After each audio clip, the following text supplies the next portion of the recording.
This week, the Pope is in Asia. We tell you why his visit is taking the region by storm, where the Pope is planning to go next, and what he thinks of what he's been seeing.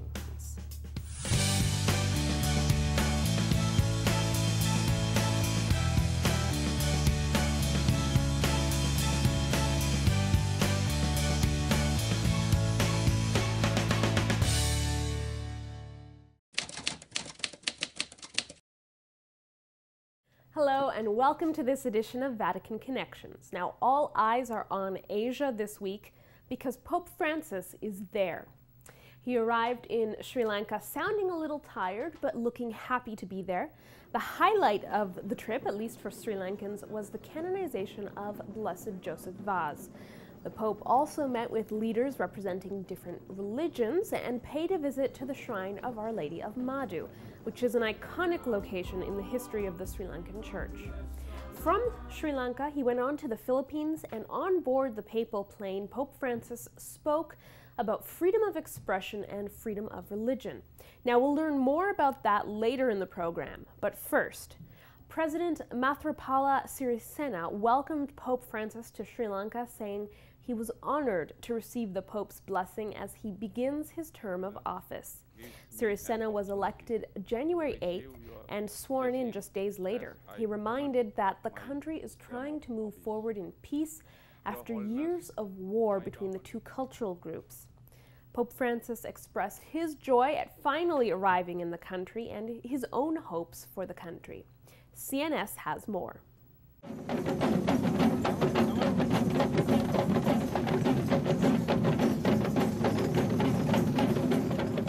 Dear friends, I thank you for your warm welcome. I have looked forward to this visit to Sri Lanka, and these days we will be spent together.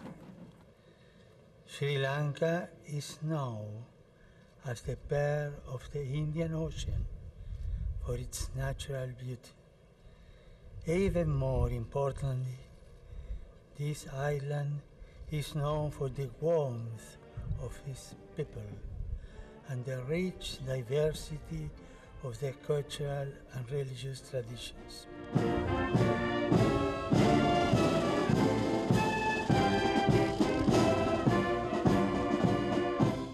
It is a continuing tragedy in our Lord that so many communities are at war with themselves.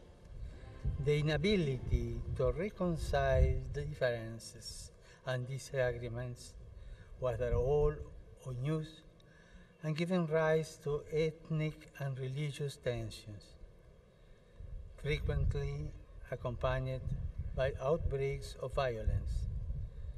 Sri Lanka, for many years, knew the horrors of civil strife and is now seeking to consolidate peace and to heal the scars of those years.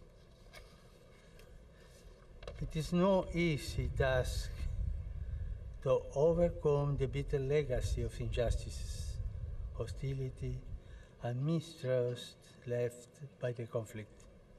It can only be done by overcoming evil by good and by cultivating those virtues which foster reconciliation, solidarity, and peace. The process of healing also needs to include the pursuit of truth, not for the sake of opening all wounds, but rather as necessary means of promoting justice, healing, and unity.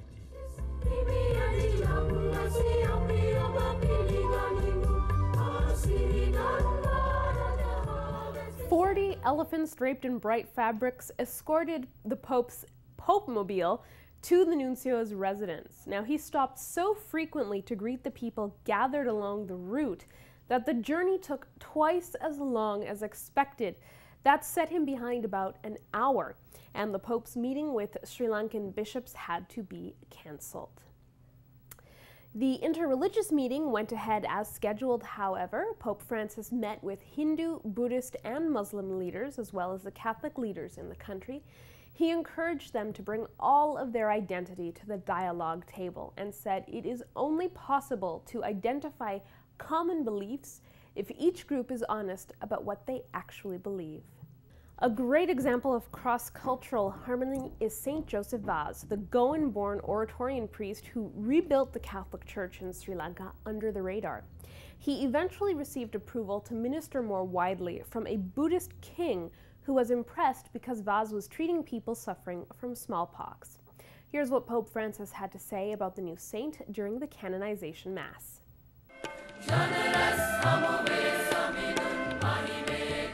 St. Joseph Vaz lived in a period of rapid and profound transformation.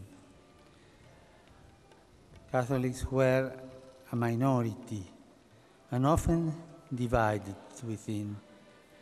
There was occasional hostility, even persecution from without.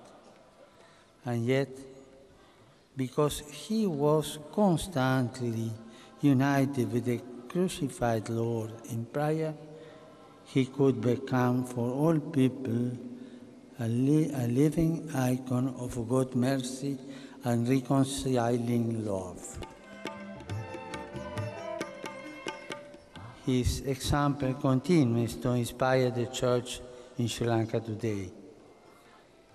She gladly and generously serves all members of society.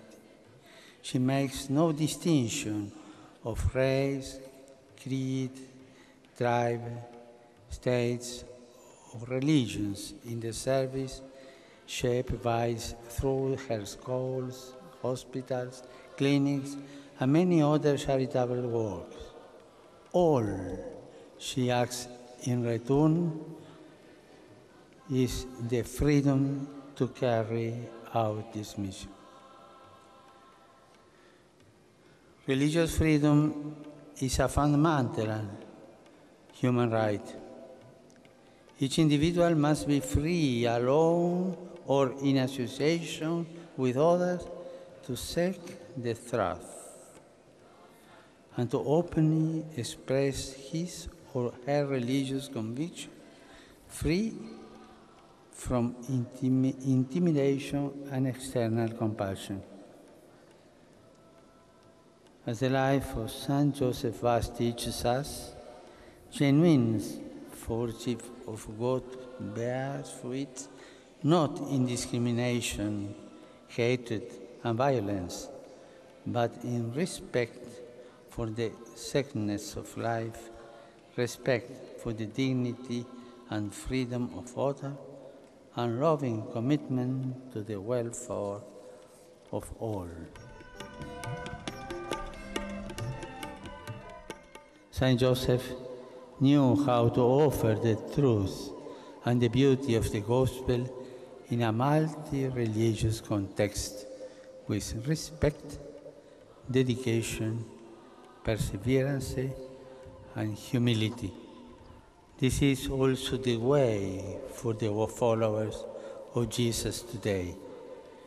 We are called to go forth with the same zeal, the same courage of Saint Joseph, but also with his sensitivity, his reverence for others, his desire to share with them that word of grace which has the power to build them. We are called to be missionary disciples.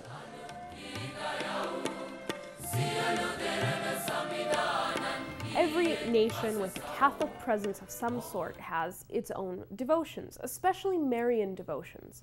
In Sri Lanka, Our Lady of Madu is a particularly poignant devotion. Pope Francis visited the shrine during his visit. And after the visit to the Madu shrine, Pope Francis made an impromptu visit to a Buddhist temple. The Vatican explained the Pope was supposed to meet with Sri Lanka's bishops, but they had not yet returned from the shrine. So Pope Francis told journalists He made the last-minute addition to his schedule because he was moved to see Christians, Muslims, Buddhists, and Hindus all praying together at the shrine, all saying they had received graces. He felt it was a natural thing to reciprocate by visiting a Buddhist temple. And of course, he had received an invitation from a Buddhist monk. The papal visit continued with the Pope flying to Manila for the Filipino portion of his journey.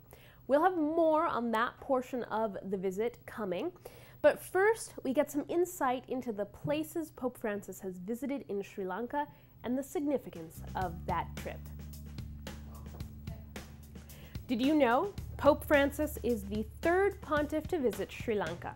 St. John Paul II visited in 1995, and Paul VI visited in 1970 when the country was still called Ceylon.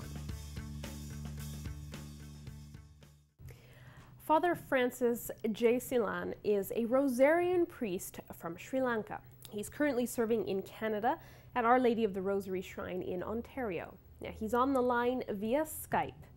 Father Francis, the Pope's trip to Sri Lanka is not the first, but it does come as the country is trying to put years of war behind it and try to find a way to live together peacefully. Now, the Catholic Church is seeing it as a bit of a sign of hope in that regard. Why is this? Since Sri Lanka has 30 years of war, and now they have new elections, and the people have elected the new president, not the one who was before and having, he was the cause of all those destructions. And the new president is coming forward with the new plans and new ideas for the peace and reconciliation between these two ethnic groups. And at this moment, the Holy Father's visit will be the cause for the fresh start or the beginning.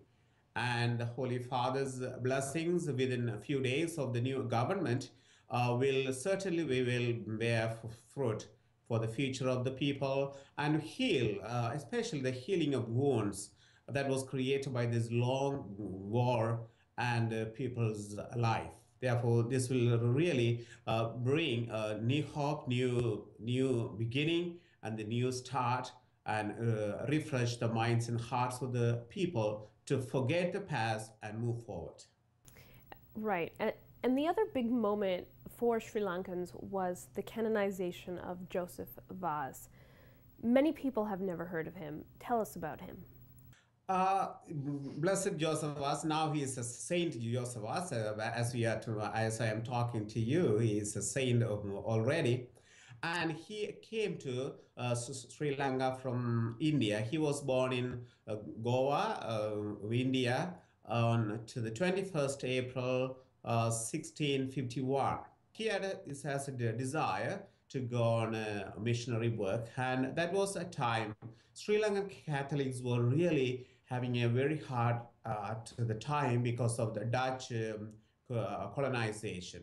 Because Dutch came to Sri Lanka and they overruled Portuguese, and they began to persecute the Catholics, and they began to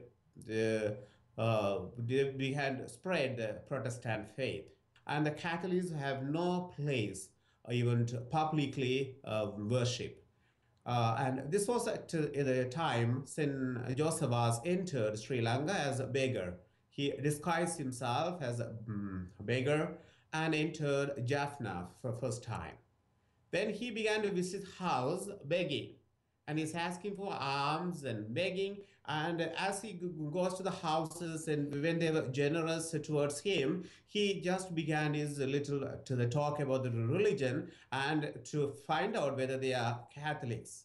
If he finds out they are Catholics, then he will gather those people at night in somewhere in a secret place and celebrate mass and administer sacraments. And that was why he helped the Catholics' faith alive in the time of persecution. Then he was arrested by a king of Kandy in Sri Lanka, and as suspecting him as a spy, he was put into prison. And what happened is that was a sudden drought in that area. No rain and no water for people to drink. And the king asked this man, realizing that he's a holy man, can you pray for rain? And he, in the presence of the king, he prayed for the rain, and here there was showers of rain, and that ended the drought. Then the king released him, and under his protection, he gave him the permission to work and help the Catholics. And at last he died in Kandy, 16th January 1711. And when he died, we had 70,000 Catholics, 15 churches, and 400 chapels built by St. Josephus. So staying on this theme of cross-cultural harmony and different cultures living together, the Shrine of Madu is very significant for this. Tell us about the shrine and why it's so important for this. Shrine of Our Lady of Madu is a famous shrine in Sri Lanka because in 1600, when the people, as I told you before, about the time of Josephus, when the Dutch persecution, and we had 600 martyrs. Here in this persecution, people fled to the jungle, and they carry the statue of our Rosary. Actually, the statue is called the Our Lady of the Rosary, and the Madu is a place where the church is located. Then the people carried their statue of Our Lady of the Rosary and went to the jungle, and they had lots of difficulties, and especially they were bitten by the poisonous snakes. And when they brought those persons who were bitten by snakes, and they come and pray before the statue, and they were immediately healed. The shrine became the center for Tamils and Sinhalese, even in the other non-Christians and even non-Catholic denominations. They all gather there to venerate our Mother Mary, to experience the maternal protection of our mother. That was why it is a very important shrine in Sri Lanka. And at the same time, during the wartime, the Madu area was no-war zone, and it has been serving the people as a place of refuge. Now, before I let you go, Father, not many people have heard of the Rosarians. Actually, I had to look it up myself. So could you tell us a bit about your order? I understand it's actually founded in Sri Lanka. Yeah, I belong to the religious order of the Rosarians that was founded in 1928 in Jaffna, Sri Lanka. After the call from Pope Pius XI in his encyclical Rerum Ecclesiae, and he asked the bishops to begin their contemplative orders in their own dioceses if they want to be successful in their missionary activities. And the Bishop of Jaffna, as the oblate priest, Bastian Pillai Thomas, to found a contemplative order in his diocese. Therefore, that was the birth and the origin of our religious order, and we follow the monastic tradition of the church. And our main purpose is prayer and manual labor, ora et labora. And it's the first house outside of India and Sri Lanka in Canada. Then when Bishop Fabro of the London Diocese invited us, and we are at the Shrine of Our Lady of the Holy Rosary in Merlin, in the Diocese of London, Ontario. And we have 4 priests are here in a community, the religious monastic community, and we live our prayer life. Wonderful. Thank you, Father Francis. That was Father Francis J. Seelan, a Rosarian priest from Sri Lanka serving in Canada. We'll focus on the Philippine leg of Pope Francis's journey on our program next week, but here's a look at one of the many ways that country has been preparing for the visit.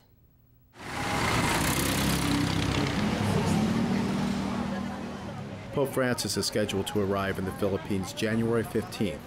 And members of Catholic and civic organizations are helping the homeless to prepare for his visit. We encourage all these people to be clean before the arrival of our Pope. Members of a Manila Catholic Church, a local chapter of the Knights of Columbus, and an area Lions Club have collaborated in distributing clean clothes to the homeless, offering them private showers, and even providing haircuts. The papal visit has created enthusiasm among the masses in the Philippines, and that includes the homeless and the poor, the very people who often see the Pope as their greatest champion. And he has inspired so many people, and that is why we in the civic organization and religious organization, we thought that we should help out and do this. Organizers, who have been providing similar services to the area homeless for the past 3 years, say this project is more than just making the poor more presentable to the Pope. They say it's about building their self-esteem and offering them some dignity. And we can tell you that on board the flight from Sri Lanka to Manila, Pope Francis answered journalists' questions. Asked about freedom of expression and freedom of religion, Pope Francis said it is abhorrent to kill in the name of religion, but people's religions can also not be belittled in the name of freedom of expression. He also spoke about his encyclical on the environment and said he expects it to be ready for release in June or July. He hopes to release it in time to influence the Global Climate Change Conference set to be held in Paris in November. The Pope also revealed that he hopes to canonize Junipero Serra while he is in the United States in the fall. Now, we know the Pope will visit Philadelphia, but given this statement, it is possible that he might be thinking of visiting other cities in the Southwest where Serra had missions. Even though Pope Francis is away traveling, there were a few Episcopal appointments announced this week. First, Haiti has a new papal nuncio, Archbishop Eugene Martin Nugent. He's been serving as nuncio to Madagascar, Comoros, Seychelles, and Mauritius, all in one posting. In the U.S., Monsignor Joseph Hainfeld of Omaha has been named the Bishop of Grand Island, Nebraska. Originally from Creighton, Nebraska, he was ordained in 1984. He served in various parishes in Nebraska, as well as with several diocesan departments. He was also the director of formation at the Pontifical North American College in Rome. He returned to the U.S. in 2012 and has been a parish pastor, as well as a member of the Priests Advisory Board for the diocese. The Chaldean Eparchy of Toronto has a new bishop. Father Emmanuel Chalita has been appointed bishop or eparch of the Maradai of Toronto. That's the name of the diocese. Father Chalita is originally from Iraq. He was ordained a priest for the Chaldean Diocese of Michigan and has served in parishes in California and Michigan. Also, the Chaldean Diocese of Sydney, Australia has a new bishop. Archbishop Amel Shamon Nona moves from Mosul to Sydney. Now, in the Chaldean hierarchy, Sydney is a diocese, but Nona was given the title of archbishop as a personal title, not linked to where he's serving, so he will continue to be an archbishop. Vatican Connections is interactive. We answer your questions and explain things you want to know. You can reach us on Twitter at VatiConnections or by email at info@saltandlighttv.org. We'll try our best to answer your questions during this part of our show.